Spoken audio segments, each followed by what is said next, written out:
우리는 지난 통독 말씀을 나누면서 예수님이 누구신가 하는 것과 그의 사역들을 차근차근 살펴보고 있습니다. 예수님의 정체성과 사역에 대한 큰 가치는요, 인간이 살아가는 세상 나라, 즉 이 땅의 관점을 완전히 뒤집어버리는 하나님 나라의 관점, 그 관점에 있습니다. 예수님은 이스라엘이 그토록 염원하고 기다렸던 그 메시아, 다윗의 자손, 이 땅을 비롯한 하나님의 나라의 왕으로 오셨습니다. 하늘에 계신 하나님께서 이 땅에 오신 것이죠. 많은 유대인들이 이것들을 인정하기 어려웠던 것은 그들의 신앙과 전통 속에서 이것은 상상할 수 없는 일이었기 때문에 그렇습니다. 완전히 생각을 뒤집는 것이죠. 그래서 지난 22장의 말씀에서도 예수님으로 나타나는 하나님 나라의 통치와 그리고 그들의 시대 정신이 어떻게 맞서는지, 바리새인들의 시대의 정신이 어떻게 맞서는지를 세 가지 사건을 통해서 우리는 볼 수 있었습니다. 22장 중반부터의 사건들인데요. 첫째 사건은 바리새인들의 제자와 헤롯 당원들이 예수님을 찾아와서 세금에 관련된 문제를 질문하는 그러한 사건입니다. 바리새인들이 헤롯 당원들을 내세웠죠. 예수님과 로마 정부와 충돌하게 만드는 것이었습니다. 바리새인들의 관계였는데요. 이것은 로마 정부로 대변되는 세상과 예수님과의 충돌을 말합니다. 두 번째는 사두개인이 부활을 부정하고 있는 그 사건, 현세주의적 세계관을 말하고 있는 그 사건을 말하고 있습니다. 다음 세상, 내세를 희망하지 않고요, 지금 이 세상이 전부라는 그 태도를 갖고 심판과 영생이라는, 즉 복음의 교리와는 정반대되는 그러한 세계관입니다. 이것이 사두개인들의 세계관이었죠. 마지막 세 번째는 율법주의와 맞서는 그러한 사건이었습니다. 바리새인들은 헤롯 당원들을 내세우고 또 사두개인들을 통해서 대항했지만 예수님의 가르침 앞에 모두 다 꼬리를 내렸습니다. 그러자 율법의 전문가인 율법사를 내세워서 주님 앞에 질문하게 만들죠. 이렇게 질문하게 만들었습니다. 선생이여, 율법 중에서 어느 계명이 가장 크나이까? 그때 예수님께서는 율법의 핵심을 하나님 사랑과 이웃 사랑으로 정확하게 요약해내십니다. 바리새인들이 가지고 있던 그 외식된 율법을 정확하게 지적하시고 재정의하시고 그들에게 일침을 가하시는 그러한 사건이었습니다. 22장에서 말하는 이 세 가지 사건, 로마 정부와 현세주의 그리고 율법주의로 대변되는 이 세계관은 하나님의 나라, 그 다스림 속에 있는 모든 가치를 뒤집고 새롭게 하는 그 업사이드 다운의 복음과 정확하게 부딪히는 그러한 세계관들이었습니다. 그리고 22장 마지막에서 예수님이 누구신지에 대해서 정확하게 설명하죠. 다윗의 자손이자 그 이상의 메시아, 우리를 구원해 주실 분이 예수 그리스도라는 것을 천명합니다. 그게 22장의 쭉 내용이었는데요. 그 내용을 가지고 23장을 보면 우리가 더 말씀에 이해하기가 쉬울 것입니다. 이제 이어서 23장에서는 온전한 목자, 예수님께서 바리새인들의 행태에 신랄하게 비판을 하시죠. 이스라엘 백성들의 신앙을 책임지고 그리고 돌봐야 할 어떠한 목자의 책임을 그들에게 물으시는 것입니다. 예수님께서 이스라엘의 선한 목자로 오신 그 이미지를 생각해 본다면은 율법으로 이스라엘을 가르치고 그리고 그들의 목자가 되어야 했던 바리새인과 서기관들의 모습과 예수님의 모습은 완전히 대조적입니다. 그들이 가졌던 세계관과 그리고 하나님 나라의 세계관과 대조되듯이 그들의 모습도 목자로서 대조되고 있습니다. 이 바리새인들의 특징이 어땠습니까? 오늘 본문 2절의 말씀처럼 모세의 자리에 앉아서 율법을 내세우고 말은 하지만 그렇지만 행하지는 않는다라고 말합니다. 행하지 않는다. 또 예수님께서 말한 그 율법의 근본적인 그 정신은 완전히 배제하고요. 율법의 세세한 항목들을 여러 개를 만들어내서 그 백성들의 어깨에 무거운 짐을 지웠다라고 성경은 말하고 있습니다. 그 많은 규율들을 지키는 그 백성들도 힘들었겠지만 사실은 이 법을 제정한 그들 당사자들도 이 법을 지키기가 어려웠을 것입니다.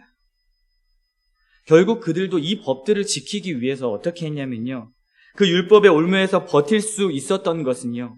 외식적인 모습과 형식적인 모습, 위선적인 모습으로밖에 그 모습을 지탱할 수가 없었습니다. 신앙의 모습을, 그 율법을 지키기 위해서 자신의 모습을 감추고 위선적으로 외식을 가했다는 것이죠. 그래서 5절에 말씀합니다. 그들의 모든 행위를 사람에게 보이고자 하나니. 그들의 율법 준수의 동기가 완전히 왜곡된 것이죠. 사람에게 보이기 위한 도구로 전락한 것입니다. 사람들에게 인정받고 높임을 받는 것으로 율법을 이용했습니다. 그들은 사람들이 많은 그 시장가에서 인사받는 것을 좋아했고요. 선생이라고 불림받는 것, 랍비라고 불림받는 것을 굉장히 좋아했다고 합니다. 헛된 영광을 추구하는 것이죠. 무엇 때문에 그렇게 신앙생활을 할까요? 그들은 악한 지도자, 거짓 교사와 같이 지금 백성들을 실족하게 하는 당사자들이 되었던 것입니다. 마치 지금 코로나 시대에 몇몇 교회 지도자들처럼 그러한 모습을 보였던 것이죠. 이런 그들이 예수님 앞에 율법을 말합니다. 율법을 지키지 않는다고 예수님에게 지적하는 것이죠. 얼마나 가식적입니까?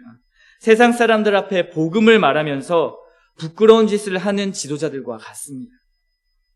그들은 회칠한 무덤이고 겉과 속이 다른 위선자들이었습니다.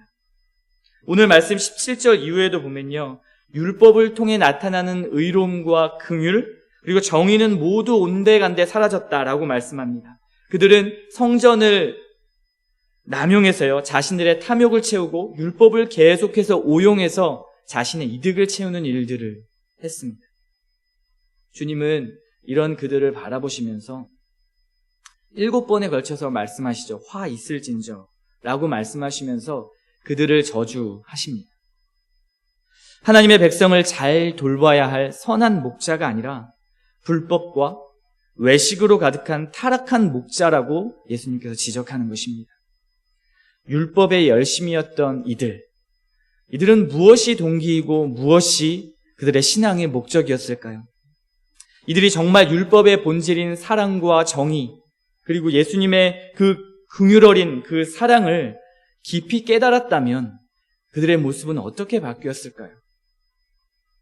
그래서 성경은 이스라엘의 참 지도자, 참 스승과 아버지는 오직 예수 그리스도 한 분뿐이다라고 말씀합니다. 그것이 9절과 10절의 말씀입니다.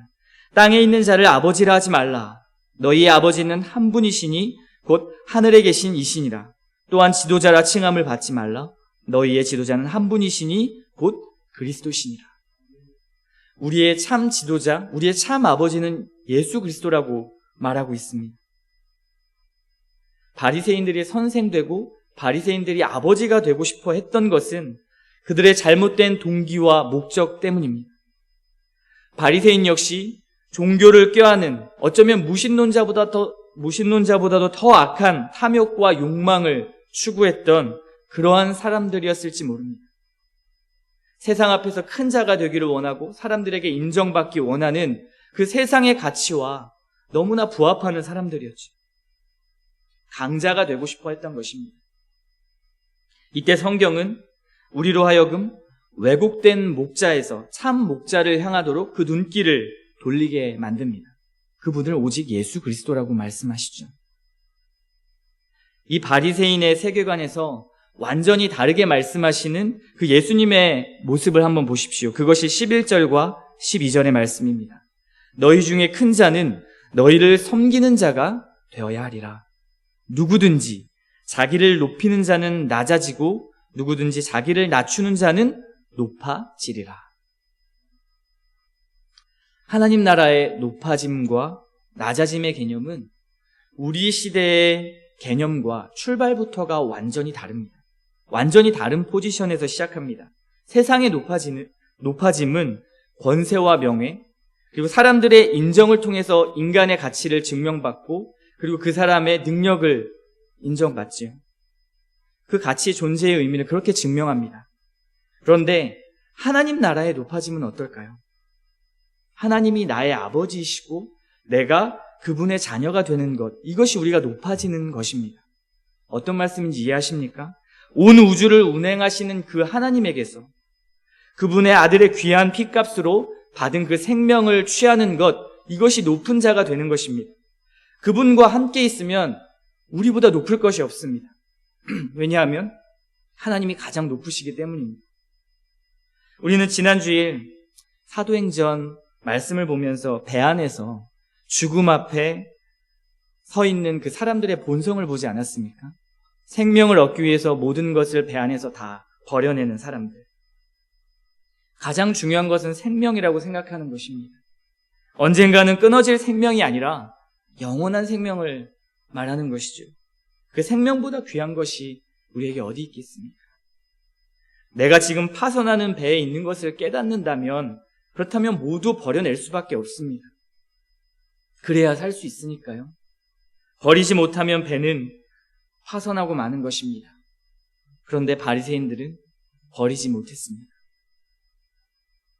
바리새인들의 시대를 보는 눈과 그리고 그들의 대처는 로마로 대변되는 그 세상 사람들에게는 굉장히 명민한 대처였고 지혜로운 행동이었을지 모릅니다. 어떻게든 살아남고 강한 자에게서 붙어서 안녕을 누리려는 약육강식의 이 시대상에는 너무나 잘 부합했는지 모르죠. 강한 자의 말이 영향력 있고 높은 자가 되고 선생이 되고 그리고 권세 있는 자가 되어야만 세상을 움직이며 백성들을 통치할 수 있다고 생각하는 것, 어쩌면 그것이 굉장히 명민한 태도였는지 모르겠습니다. 그러나 주님을 한번 보십시오. 왕으로 오신 분께서, 하나님이신 그분께서 가장 약한 자리에서 자신의 일을 감당하십니다. 가장 인정받지 못하는 사람들과 만나시고 가장 소외된 자, 힘없는 자들과 함께 하십니다. 가장 큰 자가 죄인을 섬기러 오셨고 가장 낮은 자리에서 가장 높아지셨습니다. 하늘로 올라가셨죠. 너무도 뻔뻔하고 염치 없는 이 바리새인과 서기관들에게 조롱과 치욕을 당하시면서 십자가의 길을 굳이 택한 이유를 잘 생각해 보십시오. 왜 그들의 방법과 같은 악은 악으로 갚지 않고 힘은 힘으로, 권력은 권력으로, 공격은 복수로 갚지 않으셨을까요? 무엇이 세상을 바꾸는 길이라고 여러분들은 생각하십니까?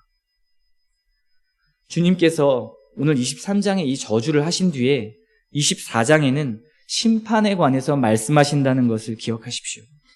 그 이유를 잘 생각해 보아야 합니다. 코로나 때문에 신천지가 수면 위로 드러났죠. 그런데 실제로 더욱 드러난 것은 기독교의 민낯이었던 것 같습니다. 어떤 한 목사와 그리고 그 교회로 대변되는 그 모습들이 세상으로 하여금 교회 전체를 신천지보다 더 악한, 이단보다도 더 악한 사회 악으로 규정했다라는 것은 정말 우리를 부끄럽게 만듭니다. 그런데요, 그들만의 문제는 아니라고 저는 생각합니다. 여지껏 교회가 교회답지 못했기 때문에 세상의 모든 교회를 그 교회와 같이 싸잡아서 구별되지 않고 같이 취급한다라는 것은 여태까지 교회가 그런 모습을 보였다는 것이죠. 우리는 잘 생각해 보아야 합니다. 정치를 껴안은 기독교가 세상을 바꿀 수 있을까요? 기독당을 만들어서 법 제정을 하고 기독교에 유리한 법들을 세우면 이 땅이 하나님이 원하시는 나라로 바뀌어질까요? 과연 대통령이 바뀌면 기독교가 바르게 설 수 있는 것일까요? 세상에서 영향력 있는 권력과 권세, 사회, 경제, 정치를 흔드는 기독교인들의 권력자들, 그리고 유명 인사들이 많이 배출되면 그렇다면 이 세상이 변화될 수 있는 것일까요? 우리는 묵상해야 합니다. 구약의 이스라엘들을 한번 살펴보십시오. 그들은 국가 자체가 종교였고 종교 자체가 삶이었습니다. 모든 삶이 율법 안에서 통제되는 삶이었음에도 불구하고 그들의 역사는 타락과 반역의 반복이었습니다. 그들이 가진 소망은 결국 예수 그리스도밖에 볼 수 없는 그러한 사람들이었습니다. 결국 그들이 대망했던 것은 메시아이지 않았습니까? 그들에게 구원자가 필요했습니다. 수많은 그리스도인들이 신앙은 가지고 있지만 복음의 정신은 없는 것이 문제입니다. 여전히 이 세대를 대변하는 물질과 권세, 명예를 얻기 위해서 자녀들을 양육하죠. 발빠른 세상의 흐름에 기민하게 대처하는 것, 그래야 잘 사는 느낌을 받습니다. 모든 성경의 이 성경의 해석도 이 가치에 편입되어서 해석하죠. 내 삶을 그렇게 해석하는 것입니다. 이것은 높아지고자 하는 이 바리새인의 세상을 대하는 명민함일지는 모르겠으나 예수님께서는 이들을 두고 저주하셨다라는 사실을 기억하십시오. 신앙은 같지만 율법의 근본 정신인 이 사랑과 정의, 시대에 맞서는 업사이드 다운의 복음은 없는 것입니다. 우리에게 필요한 것은 그토록 구약 백성들이 기다렸던 다윗의 자손, 참된 선한 목자 예수 그리스도라는 사실을 기억하십시오. 그분을 의지하고 믿고 그분과 바른 관계로 연결되는 것, 이것이 이 세상을 바꾸는, 그리고 나를 바꾸는 출발점이 되는 것입니다. 전 이 말씀을 대하는데요, 정말 마음이 무거웠습니다. 일단 제 자신이 너무 찔렸고요. 바리새인과 같은 나의 모습이 하나님 앞에 너무 부끄러웠습니다.